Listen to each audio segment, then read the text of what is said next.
Un réalisateur de cinéma russe s'est rendu en Corée du Nord pour y tourner un documentaire sur la situation actuelle de ce pays après y avoir été autorisé par les responsables locaux, à la condition de respecter la mise en scène préparée par leurs soins.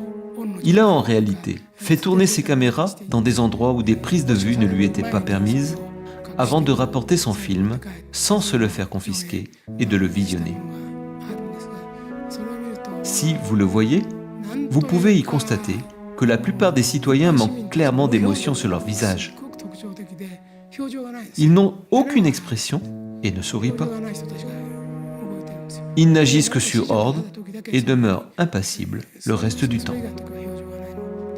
Le réalisateur russe commentait que c'était une caractéristique du totalitarisme. Jusqu'à récemment, l'Union soviétique était la patrie du communisme. Mais la Corée du Nord d'aujourd'hui s'apparente à une société communiste. Il lui faut pourtant mettre fin à sa haine à un moment donné, sans quoi il ne progresserait plus. Il a tendance à traiter les autres d'ennemis pour justifier ses propres actions. Mais cela est une méthode bien immature d'un point de vue historique.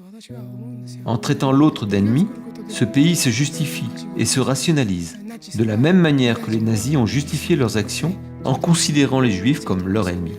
Les Coréens traitent les autres d'ennemis pour justifier leurs actes. C'est immature à mes yeux. Nous devons surmonter la haine par l'amour. Ce dont le monde a besoin aujourd'hui, c'est d'amour.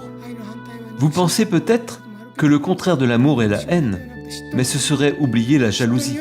Si la jalousie attire la concurrence et conduit les uns et les autres à se détester, elle devrait être corrigée.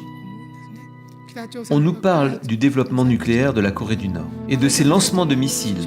Je comprends que ce pays s'efforce de négocier d'égal à égal avec les États-Unis, mais la plupart de ses citoyens n'ont plus aucune expression sur leur visage et ne parviennent à faire que ce qui leur est demandé.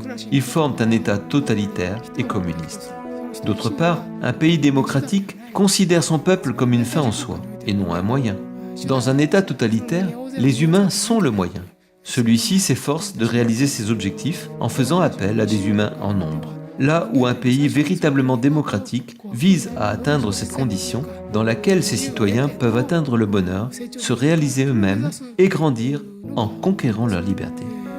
Les citoyens ont le droit d'accéder à leur propre bonheur, bien sûr. L'amour des leaders politiques consiste à rendre heureux leurs citoyens.